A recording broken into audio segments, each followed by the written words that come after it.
Halo semuanya, kami siswa-siswi SMA Negeri 12 Medan dari kelas 10 S9 ingin melaksanakan tugas sejarah kami dalam rangka mengunjungi masjid-masjid bersejarah yang ada di kota Medan. Hari ini kami berada di Masjid Perjuangan 45 yang berada di Jalan Muhammad Yamin, Medan Perjuangan, Kota Medan. Nah, yuk ikutin kesuaraan kami. And by the time she wakes, I'll be halfway to my mommy's home. It just dawned on me life is as fleeting as a passing dawn. And it was my mistake, 'cause she never said a thing about Jesus. I miss my mother's southern drawl and her praying through the walls in the evening. Give me my dawn's bell. Hai guys, kita lagi ada di Masjid Perjuangan 45. Sekilas kelihatannya seperti masjid biasa, tapi ternyata tempat ini pernah dihancurkan karena dianggap membantu perjuangan kemerdekaan Indonesia. Dan yang bikin menarik, masjid ini sudah berapa kali ganti nama dan dibangun ulang karena sejarah perang. Mau tahu kisahnya? Yuk ikutin keseruan kami. Masjid ini pertama kali didirikan tahun 1922 di atas tanah wakaf milik Tengku Muhammad Matsya, bangsawan dari Kesultanan Percut. Motif beliau bukan cuma sekadar membangun tempat ibadah, tapi menjadikan masjid sebagai pusat kegiatan umat Islam, tempat belajar agama, musyawarah, dan memperkuat persatuan masyarakat Muslim di Medan. Di masa penjajahan, masjid sering dijadikan tempat aman untuk berdiskusi karena tidak terlalu dicurigai penjajah.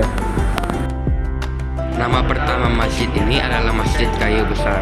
Disebut begitu karena dulu di sekitar lokasi ada pohon kayu besar menjadi penanda daerah tersebut.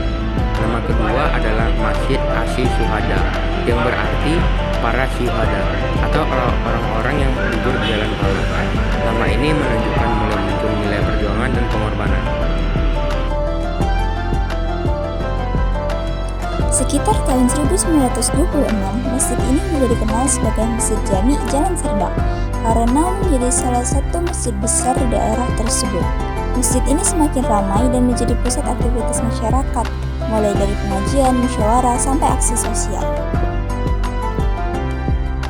1945, saat Indonesia berjuang mempertahankan kemerdekaan, masjid ini digunakan sebagai tempat berkumpul dan berlindung para pejuang. Karena dianggap membantu perjuangan rakyat Indonesia, tentara sekutu menghancurkan masjid ini menggunakan bahan peledak. Bangunannya hancur total, jadi tidak banyak bagian fisik asli yang tersisa sampai sekarang. Setelah hancur, masjid dibangun kembali sekitar tahun 1950 dengan nama Masjid Raya Medan Timur. Kemudian, pada tahun 1990, nama masjid ini diganti kembali menjadi Masjid Perjuangan 45. Itu guna untuk mengingat kembali pejuang yang telah berjuang di tempat ini. Karena sudah pernah hancur akibat perang, bangunan yang kita lihat sekarang ini merupakan hasil pembangunan ulang, renovasi modern, dan bukan 100% bangunan asli tahun 1992. Karena arsitekturnya ini sekarang mengikuti gaya masjid modern, tetapi tetap mempertahankan fungsi utamanya sebagai pusat ibadah dan kegiatan umat beragama. Bagian ikonik dalam masjid. Kalau ditanya, bagian paling ikonik sebenarnya bukan hanya terletak pada bangunannya, melainkan cerita yang pernah terjadi di tempat ini. Nah, tanah wakafnya masih sama sejak tahun 1922. Lokasinya juga masih sama dan yang berubah hanya bentuk bangunannya karena pernah direnovasi. Jadi, masjid ini menjadi simbol bahwa tempat ibadah juga bisa menjadi saksi sejarah perjuangan bangsa.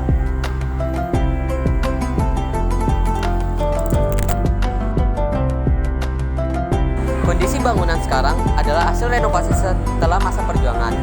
Walaupun bentuknya sudah lebih modern, tetapi lokasinya tetap sama seperti dulu. Artinya, tempat ini tetap mempertahankan nilai sejarahnya, walaupun sudah melewati banyak perubahan zaman. Terdapat juga bangunan menara pada Masjid Perjuangan 45. Bangunan menara pada Masjid Perjuangan 45 ini sendiri berfungsi sebagai tempat untuk memandangkan azan dan juga memiliki nilai historis yang penting untuk Masjid Perjuangan ini. Fungsi utamanya secara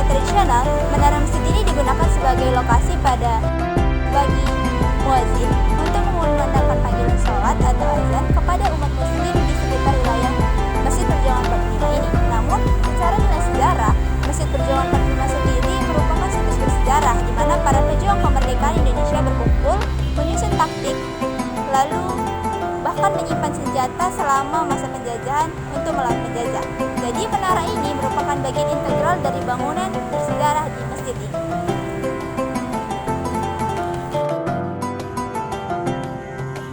Nah, salah satu tempat bersejarah itu adalah di kuburannya. Salah satu yang paling bersejarah itu adalah seseorang yang telah memberikan tanah untuk pembangunan masjid ini. Salah satunya yang bernama Tengku Sultan Masye. Dia adalah salah satu yang memberikan tanah untuk membangun masjid Perjuangan 45 ini.